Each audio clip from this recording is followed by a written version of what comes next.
One में हमने पढ़ा था कि व्हाट मेक थिंग्स विजिबल, वो कौन सी चीज है जिसकी वजह से हमें इस दुनिया की अलग अलग चीजें दिखाई देती हैं। वो कौन सी चीज है? बहुत ही सिंपल, लाइट। ठीक है, जहां पर लाइट ना हो वहां पर चले जाओ, क्या आपको कुछ दिखेगा? कुछ नहीं दिखेगा। जहां पर अंधेरा है वहां पर हमें कुछ भी दिखाई नहीं देता। हमने पार्ट 1 में पढ़ा था कि लॉस ऑफ रिफ्लेक्शन, हमने पढ़ा था कि there are two laws of reflection, reflection के दो नियम हैं। पहला नियम कहता है कि एंगल ऑफ इंसिडेंस हमेशा इक्वल होता है एंगल ऑफ रिफ्लेक्शन के। इसका मतलब क्या है? इसका मतलब यह है कि भाई लाइट, जो हमारी प्रकाश है, वो जिस एंगल से आएगी, लाइट हमेशा उसी एंगल से वापस रिफ्लेक्ट होके चली जाएगी। समझ में आया? हमारा जो सेकंड लॉ ऑफ रिफ्लेक्शन है वो ये कहता है कि भाई साहब जो इंसिडेंट रे है, उसके बाद जो नॉर्मल वाली लाइन होती है और इसके अलावा जो रिफ्लेक्टेड रे होता है, ये तीनों एक ही प्लेन पर लाई करते हैं। हमने इसके लिए एक एक्टिविटी भी की थी। ये देखो, इस एक्टिविटी को करके हमने सेकंड लॉ ऑफ रिफ्लेक्शन को प्रूफ किया था। हमने फर्स्ट लॉ ऑफ रिफ्लेक्शन के लिए भी एक एक्टिविटी की थी। Got it? तो ये सारी चीजें आपको पार्ट 1 में मिल जाएगी। पार्ट 1 देखो, वहां पर सब कुछ क्लियर हो जाएगा। Now we have to continue it from here. हमें यहां से पढ़ना है एक्टिविटी नंबर 16.3। इस एक्टिविटी में एक्चुअली हम सीखेंगे क्या, पहले ये देख लो। ये एक्टिविटी हम इसलिए कर रहे हैं ताकि हम ये जान पाए कि जब कभी भी आप शीशे के सामने खड़े होते हो तो आप देखते हो कि आप जैसा इंसान ही शीशे के पीछे भी दिखाई दे रहा है। इसका मतलब क्या है? इसका मतलब हमारी इमेज शीशे के पीछे दिखाई देती है। हमें पीछे दिखाई देती है कि नहीं? बिल्कुल देती है। ठीक है, तो हम इसी को पढ़ेंगे यहां पर कि वो इमेज जो शीशे में दिखाई पड़ती है वो क्यों दिखाई पड़ती है। Got it? चलो, इसके लिए हमें करना क्या है? A source of light O is placed in front of a plane mirror PQ। आप फिगर में देख पा रहे हो, एक सोर्स ऑफ लाइट है जो O पॉइंट यहां पर इन्होंने बनाया है, पॉइंट O को। ये पॉइंट O इसलिए बनाया गया है ताकि इसको दिखा सके कि लाइट यहीं से आ रही है। ठीक है, इसके सामने इन्होंने एक प्लेन मिरर रख दिया है। इस प्लेन मिरर का इन्होंने नाम दिया है P और Q। ठीक है, अब उसके बाद क्या करना है? बहुत सही भैया, अब क्या करना है मुझे? अब ये करना है तुम्हें कि टू रेज बनाओ, दो लाइंस बनाओ। O से एक लाइन लेके आओ A पॉइंट पर और दूसरी लाइन ले आओ O से C पॉइंट पर। जैसे देख रहे हो यहां पर बनाया गया है। ठीक है, इन दोनों लाइंस को हम क्या कहेंगे? क्या कहेंगे? जल्दी बताओ। इंसिडेंट रे कहेंगे। क्यों? क्योंकि ये आती हुई लाइट को दिखा रही है। ठीक है, अब जब हमने इंसिडेंट रे बना लिया तो अब हमें यह बताना है कि हमारा जो रिफ्लेक्टेड रेज होगा, मतलब भाई लाइट आई है तो कहीं ना कहीं रिफ्लेक्ट होकर जाएगी, तो वो रिफ्लेक्ट होकर किस डायरेक्शन में जाएगी ये हमें पता करना है। ठीक है, इसके लिए क्या करोगे तुम? इसके लिए करो कि draw normals to the surface of the mirror PQ। आप देख पा रहे हो जो पॉइंट A है और पॉइंट C है, वहां से एक परपेंडिकुलर लाइन बना दो। जैसे पॉइंट A पर भी परपेंडिकुलर लाइन बनाई गई है और पॉइंट C पर भी परपेंडिकुलर लाइन बनाई गई है। इन लाइंस को हम नॉर्मल कहते हैं, हमने ऑलरेडी पढ़ा हुआ है। ठीक है, उसके बाद क्या करना है? अब हमें रिफ्लेक्टेड रेस को ड्रॉ करना है। हम जानते हैं कि लाइट चैप्टर में तीन ही लाइंस होती हैं। एक इंसिडेंट रे जो लाइट को आती हुई दिखाती है, एक होता है रिफ्लेक्टेड रे जो लाइट को जाती हुई दिखाई देती है, और एक है नॉर्मल जो परपेंडिकुलर होता है शीशे के। Got it? तो यहां पर बताया गया जब हमने नॉर्मल बना लिया पॉइंट A पर पॉइंट C पर ना, तो अब आपको क्या करना है? रिफ्लेक्टेड रेज भी बना देना है। रिफ्लेक्टेड रे कैसे बनाओगे तुम? जैसे देखो, अब भाई O से लाइट आ रही है और A पर लाइट गिर गई है। ठीक है, और उसके बाद हमने बना दिया एक परपेंडिकुलर। ठीक है, अभी ये वाला जो एंगल है इसको मेजर करो कि ये कितनी डिग्री का है। उसके बाद उतनी ही एंगल का एक लाइन यहां पे खींच दो, एक लाइन यहां पर ड्रॉ कर दो, जिसको हम कहेंगे रिफ्लेक्टेड रे। ठीक है, तो अब आपको क्या करना है? पॉइंट A से एक रिफ्लेक्टेड रे बनाना है। एकदम मेजर करके बनाना कि कितनी डिग्री का ये है, उतनी ही डिग्री का ये होना चाहिए। पॉइंट C से भी हम एक रिफ्लेक्टेड रे को बना देंगे। उसके बाद क्या करना है? उसके बाद क्या करना है? इन रिफ्लेक्टेड रेस को आपको नाम देना है AB एंड CD। जैसे हमने यहां पर नाम दे दिया, पहली वाली लाइन का नाम हमने रखा AB, दूसरे का रखा CD। उसके बाद क्या करना है? आपको आगे इन लाइंस को और बढ़ाते जाओ, बढ़ाते जाओ। क्या ये लाइंस कभी आगे चलकर मीट करेंगी? मिलेंगी? बिल्कुल नहीं मिलेंगी। क्यों? क्योंकि भाई ये जितना आगे जाते जाएंगे ना उतनी ही दूर होती जाएंगी, ये कभी भी नहीं मिलेंगी। लेकिन जब इसे तुम पीछे खींचोगे ना, जैसे देखो ये हमारा प्लेन मिरर है, प्लेन मिरर के पीछे ही हमारी इमेज बनती है। ठीक है, तो यहां पर जब हम इस लाइन को पीछे ले जाएंगे ना, तो हम देख रहे हैं ये लाइन किसी आई पॉइंट पर जाकर मिल जा रही है। अब आई पॉइंट क्या है? जब इंसान अपनी आंखों से, देख रहे हो आंख का जहां पर ये फिगर बना हुआ है, मतलब यहां से कोई इंसान देख रहा है कि लाइट कहां से आ रही है। जब वो देखेगा ना अपनी आंखों से, तो उसे दिखाई देगा कि ये जो लाइट है, ये जो रिफ्लेक्टेड रेज है, वो कहां से आ रही है? वो एक्चुअल में हमें पता है कि ओ से आ रही है, लेकिन देखने वाले को लगेगा कि ओ से नहीं बल्कि आई से आ रही है। क्यों? क्योंकि भाई इस सोर्स ऑफ लाइट का रिफ्लेक्शन इस पॉइंट आई पर तो आएगा ही आएगा ना। तो बिल्कुल इसी तरीके शीशे का काम होता है। जब हम शीशे के सामने खड़े हो जाते हैं तो हमें लगता है कि हमारी इमेज शीशे के पीछे बनी हुई है। कैसे बनती है? क्योंकि ये एक्चुअल इमेज नहीं होती। ये क्या होती है? देखो आगे यहां पर लिखा गया है कि since the reflected rays do not actually meet at eye. हम जानते हैं ये जो रिफ्लेक्टेड रेज है, ये एक्चुअल में तो शीशे के पीछे जाकर मिलती नहीं है। ऐसा तो हमने सिर्फ सपोज किया है ना। क्यों सपोज किया है? क्योंकि हमें दिखने में ऐसा लगता है, ठीक है, but only appear to do so. ये जो पीछे वाली लाइंस है ये एक्चुअल में मीट नहीं कर रही हैं यहां पर, लेकिन ऐसा लग रहा है कि कहीं किसी पॉइंट पर जाकर ये मिल जाएंगी, और जहां पर ये मिलेंगी वहीं पर हमारी इमेज दिखाई देगी। जो भी आप शीशे के सामने रखोगे, रिफ्लेक्टेड रेस पीछे जाकर जहां पर भी मिलेंगी उतनी ही दूरी पर हमारी इमेज शीशे के सामने खड़े होने पर दिखाई देगी। Got it? अब हम कह सकते हैं कि ये जो इमेज शीशे के पीछे बनी है ये एक वर्चुअल इमेज है, ये एक नकली इमेज है। क्यों? क्योंकि इस इमेज को हम किसी स्क्रीन पर नहीं ला सकते हैं। क्या भाई आप शीशे के अंदर वाले बंदे को खींच के बाहर ला सकते हो क्या? नहीं ला सकते ना। तो बिल्कुल सही कहा गया है कि जो शीशे के पीछे वाली हमारी इमेज बनती है वो वर्चुअल इमेज बनती है। Got it? चलो अब हम आगे पढ़ते हैं कि तुम्हें एक चीज याद होगा, एक बहुत ही इंपॉर्टेंट फेनोमेनन है लैटरल इन्वर्जन का। लैटरल इन्वर्जन क्या होता है भैया? आपने एम्बुलेंस वाला केस देखा होगा। एम्बुलेंस उल्टा क्यों लिखा होता है? वो इसी प्रोसेस की वजह से लिखा होता है। देखो क्या है ये प्रोसेस? जब भी हम कभी शीशे में देखते हैं ना तो लेफ्ट की चीजें हमें राइट साइड में दिखाई देती हैं और राइट की चीजें हमें लेफ्ट में दिखाई देती हैं। ऐसा हमें सिर्फ दिखता है, ऐसा होता नहीं है कि अंदर शीशे के सचमुच लेफ्ट राइट हो गया हो, ऐसा नहीं होता। बस शीशे की एक प्रॉपर्टी होती है, मिरर की एक प्रॉपर्टी होती है कि जो भी चीज लेफ्ट में है उसे वो राइट में दिखाएगा, जो भी चीज राइट में है उसे वो लेफ्ट में दिखाएगा। कोई चीज उल्टा है तो उसे वो सीधा दिखाएगा, कोई चीज सीधा है तो शीशा हमारा उसे उल्टा दिखाएगा। ये हमारी मिरर की प्रॉपर्टी होती है और इसी प्रोसेस को हम एक नाम देते हैं लैटरल इन्वर्जन। इन्वर्जन का मतलब क्या होता है? अदला बदली। जब हमें राइट का लेफ्ट दिखने लगे और लेफ्ट का राइट दिखने लगे, समझ जाओ लैटरल इन्वर्जन यहां पर काम कर रहा है। चलो अपने नेक्स्ट टॉपिक पर चलते हैं। Topic number 16.3 regular and diffused reflection. Reflection का मतलब पता है, सबको पता है, वल पता है। देखो कैसे क्या होता है रिफ्लेक्शन में। अगर कोई लाइट कहीं से आती है और वो किसी सरफेस पर टकरा जाती है, जैसे देखो यहां पर प्लेन मिरर है, किसी सरफेस पर अगर वो लाइट टकरा कर वापस चली जाती है तो उसे हम कहते हैं कि भाई लाइट हमारी रिफ्लेक्ट कर गई है। Got it? कहते हैं कि नहीं कहते हैं? अब देखो रिफ्लेक्शन दो तरीके का हो सकता है, या तो रेगुलर रिफ्लेक्शन होगा या तो डिफ्यूज्ड रिफ्लेक्शन होगा। रेगुलर का मतलब क्या होता है? रेगुलर का मतलब लाइट आई, स्ट्राइक करने के बाद चली गई। ये देखो पैरेलल आ रही है और पैरेलल जा रही है। इस टाइप ऑफ रिफ्लेक्शन को हम क्या कहते हैं? Regular reflection. डिफ्यूज रिफ्लेक्शन क्या है? डिफ्यूज रिफ्लेक्शन देखो यहां पर, अगर लाइट आए तो पैरेलल लेकिन जाए किसी अनदर डायरेक्शन में, कभी इधर कभी इधर कभी इधर, तो उसको हम कहते हैं, क्या कहते हैं उसको हम? डिफ्यूज्ड या इर्रेगुलर रिफ्लेक्शन। ये होता क्यों है वो आपको पता चलेगा, तब इन टॉपिक्स में ज्यादातर आप क्लियरेंस कर पाओगे। चलो एक्टिविटी नंबर 16.4। इस एक्टिविटी में हमें करना क्या है? आपको इमेजिन करना है, फील करना है कि मान लो कि कुछ पैरेलल रेस आपने इंसिडेंट करवा दिया किसी खुरदुरे सरफेस पर। जैसे देखो यहां पर क्या है? कुछ पैरेलल रेज आ रही हैं। ये इंसिडेंट रेज हैं जो कहां पर आके टकरा रही हैं? एक खुरदुरे सरफेस पर। ठीक है, तो आगे क्या कह रहा है? कह रहा है कि remember that the laws of reflection are valid at each point of the surface. यहां पर कह रहा है कि इतना याद रखो कि ये जो इंसिडेंट लाइन है किसी भी सरफेस पर गिरती है, चाहे वो खुरदुरा हो चाहे वो प्लेन हो, हर सरफेस पर हमारा लॉ ऑफ रिफ्लेक्शन काम आता है। ठीक है, इस लॉ का यूज करो और रिफ्लेक्टेड लाइन ड्रॉ करो। जैसे देखो यहां पर देखो लाइट आई है यहां पर। अब जब यहां पर लाइट आई है तो यहीं से एक 90 डिग्री ड्रॉ कर दो।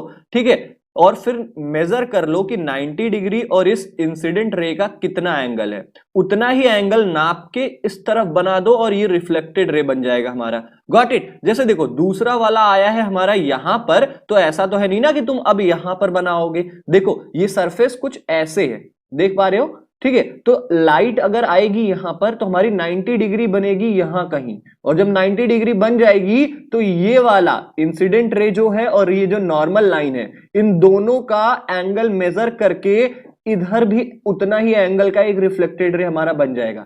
तो देख पा रहे हो क्या हो रहा है। देखो यहां पर इस एक्टिविटी में हमें बस इतना बताया गया है कि जो लॉ ऑफ रिफ्लेक्शन है वो हर पॉइंट पर काम करेगा। जैसे देखो ये प्लेन मिरर पर ये लाइट गिर रही है तो हम यहां पर 90 डिग्री बनाएंगे और लाइट यहां पर जाएगी, ठीक है। लेकिन यहां पर तो प्लेन नहीं है ना, यहां पर ये लाइट जहां पर भी गिरेगी वहीं से हमें 90 डिग्री बनाना है और वहीं से हमें एंगल नाप के रिफ्लेक्टेड रे बनाना है। जैसे देखो लास्ट वाली यहां पर गिरी है तो 90 डिग्री बनेगा यहां पर और रिफ्लेक्टेड रे यहां पर। इसके पहले वाली देखो यहां पर गिरी है ना तो 90 यहीं बन जाएगा और रिफ्लेक्टेड रे भी यहीं बन जाएगा। देखो तुरंत यहां से 90 डिग्री बना दो। कैसे बनाओगे, क्या करो, प्रोटेक्टर का यूज करो, प्रोटेक्टर यूज करो और यहां पर तुम 90 डिग्री बना पाओगे। जब 90 डिग्री बन जाए ना तो नाप लो कि ये और ये इस नॉर्मल लाइन और इस इंसिडेंट रे में कितना एंगल है, उतना ही नाप के इस तरफ भी बना दो, हमारा रिफ्लेक्टेड रे बन जाएगा। Got it. इन्होंने मेजर करके ही बनाया है। देखो यहां पर एक बहुत ही इंपॉर्टेंट डिफिनीशन है। कौन सी डिफिनीशन है कि जब सभी पैरेलल रेस,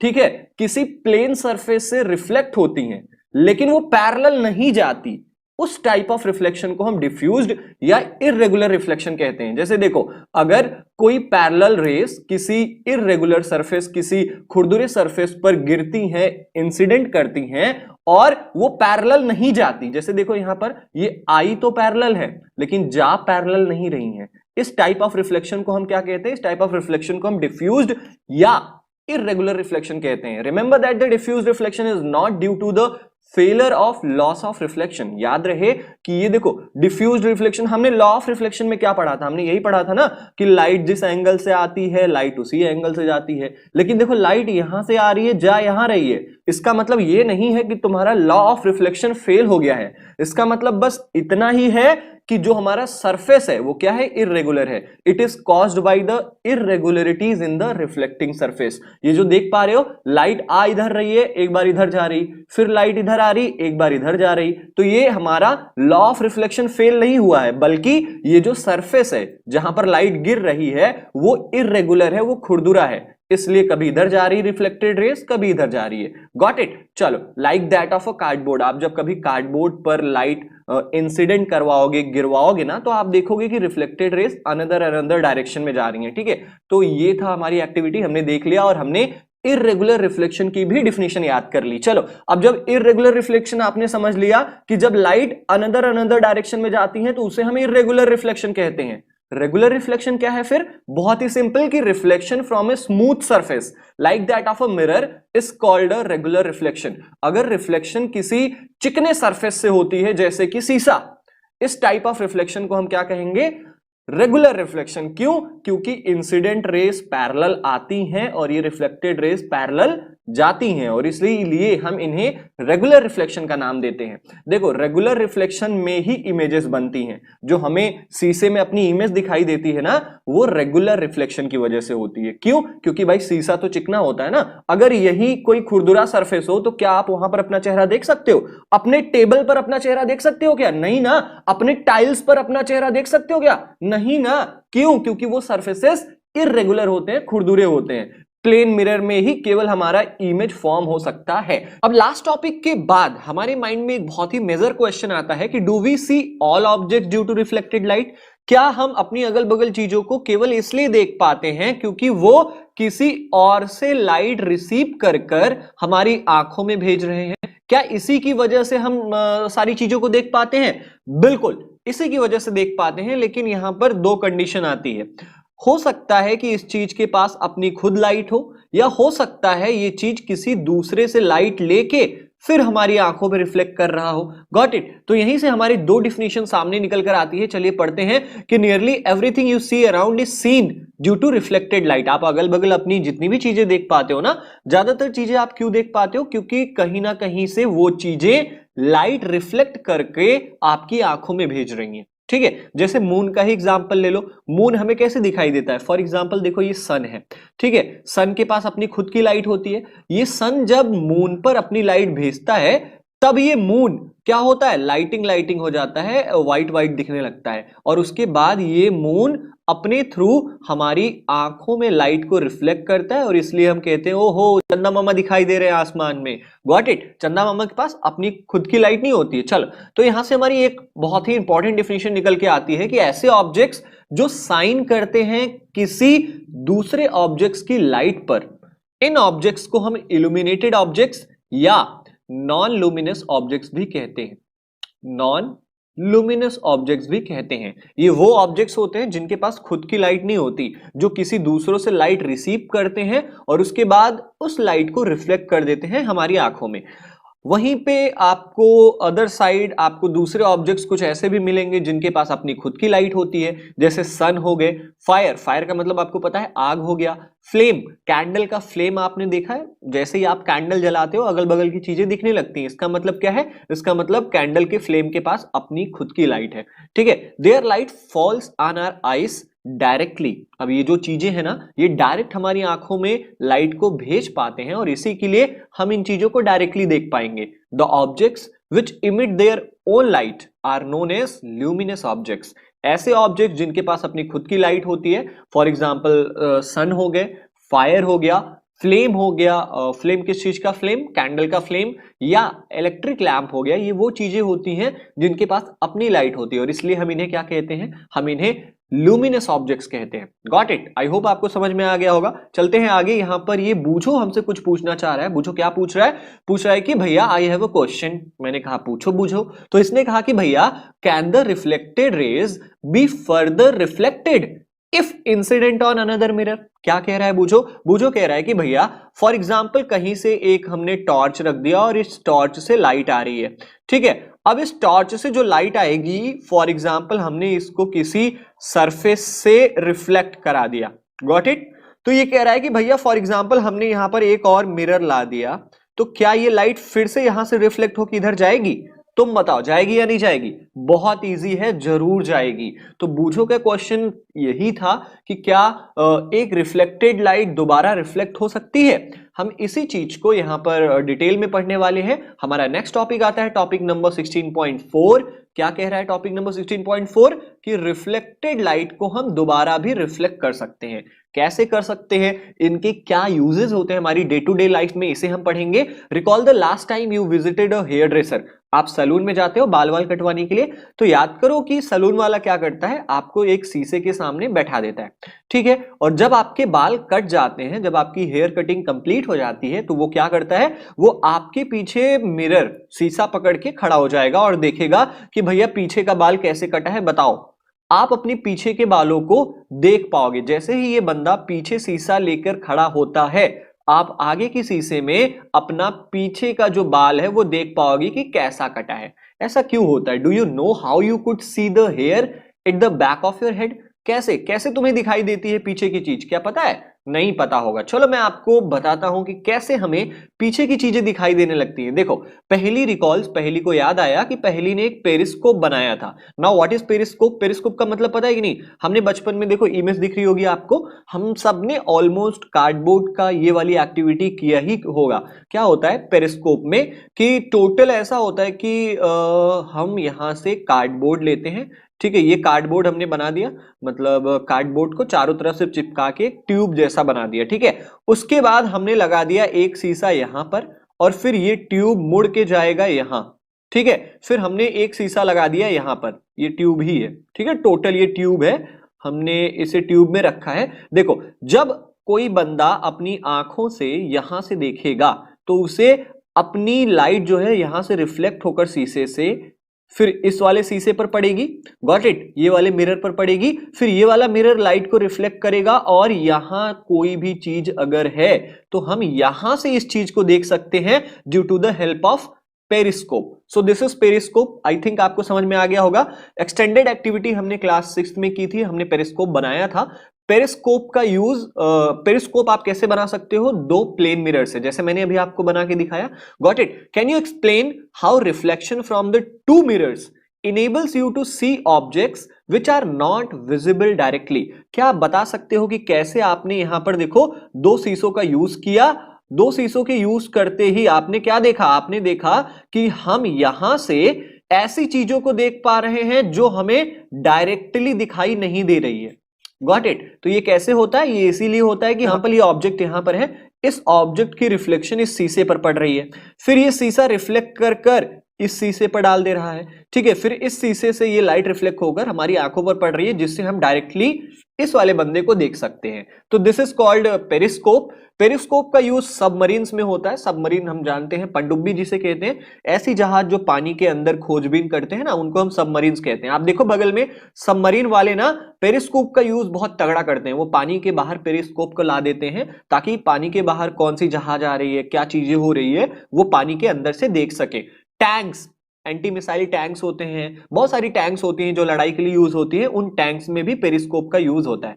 इसके अलावा जो सैनिक लोग होते हैं, जो हमारे इंडियन आर्मी के सोल्जर्स हैं ना, वो क्या करते हैं, जो अपना वो बंकर बनाते हैं। बंकर क्या होता है, जो ठंडियों से बचने के लिए, गोलियों से बचने के लिए जो बंकर बनाते हैं ना, उस बंकर को वो क्या करते हैं, अंदर से ही बाहर देख सकते हैं कि बंकर के बाहर कौन कौन आ रहा है, कौन कौन नहीं आ रहा है। वो कैसे देख पाते हैं, पेरिस्कोप से ही देख पाते हैं। Got it. तो आई थिंक आपको पेरिस्कोप का मतलब समझ में आ गया होगा। Now we will move to our next topic, topic number 16.5, multiple images क्या होता है, मल्टीपल इमेजेस को हम कैसे बना सकते हैं, वो हम इस टॉपिक में पढ़ेंगे। सबसे पहले मल्टीपल का मतलब क्या होता है पता है ना, मल्टीपल मतलब मोर देन वन, जहां पर एक से ज्यादा इमेजेस बने, हम उसे कहते हैं मल्टीपल इमेज बन रहा है। जैसे देखो कोई एक प्लेन मिरर है तो वहां पर एक ही सिंगल इमेज बनेगा। फॉर एग्जाम्पल ये देखो, ये एक प्लेन मिरर है, ये एक शीशा है, और इस शीशे के सामने ये बार बार खड़ा है, तो इसे अपनी एक ही इमेज तो दिख रही है ना इस शीशे में, बिल्कुल एक ही दिख रही है। लेकिन क्या होगा अगर हम दो प्लेन मिरर्स का यूज करें, कितने सारी इमेजेस हो जाएंगे, मल्टीपल इमेजेस हो जाएंगे। कैसे होंगे वो हम देखेंगे अपनी नेक्स्ट एक्टिविटी के थ्रू। एक्टिविटी नंबर 16.5, इस एक्टिविटी में करना क्या है हमें, टेक टू प्लेन मिरर्स। आपको क्या करना है, आपको दो प्लेन मिरर्स, दो शीशे ले लेने हैं। जैसे देखो बिल्कुल यहां पर ये पहला प्लेन मिरर, ये सेकंड प्लेन मिरर, ठीक है, दो शीशे लेने हैं। आपको इन शीशों को राइट एंगल पर रखना है। राइट एंगल का मतलब आप समझ रहे हो, इनमें 90 डिग्री बनना चाहिए, बिल्कुल एकदम अपोजिट। फॉर एग्जांपल एक ये ऐसे हो तो ये दूसरा वाला ऐसे हो, और इनके जो किनारा है, इनका जो एजेस है ना, वो एक दूसरे से टच होना चाहिए, एजेस टचिंग, ठीक है। To hinge them you can use adhesive tape. अब आप इन दोनों शीशों को एक साथ चिपकाने के लिए टेप का यूज कर सकते हो। टेप आते हैं ना, ये देखो यहां से टेप ले आया है बंदा, पीछे से चिपकाते हुए यहां पर भी इसने चिपका दिया है, जिससे ये दोनों शीशे आपस में चिपक गए हैं। उसके बाद क्या करना है, प्लेस अ क्वाइन। इन दोनों शीशों के बीच में आप एक सिक्का, एक क्वाइन रख दो। अब बताओ तुम्हें इस क्वाइन की कितनी इमेजेस दिखाई दे रही है। देखो जब हम अपने दो शीशों को राइट एंगल पर रखेंगे, 90 डिग्री पर रखेंगे, तो हम देख रहे हैं यहां पर एक इमेज, दो इमेज और तीन इमेज। इस क्वाइन की कितनी इमेज बन रही है, 3 इमेजेस बन रही है। अब आगे देखो, इस एक्टिविटी में हमें और क्या करना है, इस एक्टिविटी में हमें करना क्या है, now hinge the mirror using the adhesive tape at different angles. अब हमने जब 90 डिग्री पर रखा तो हमने देखा कि इस क्वाइन की कितनी इमेजेस यहां पर आ रही हैं, 3 इमेजेस आ रही हैं। अब देखो, अब हम इसको अलग अलग एंगल पर रखेंगे। 45 डिग्री पर रखो।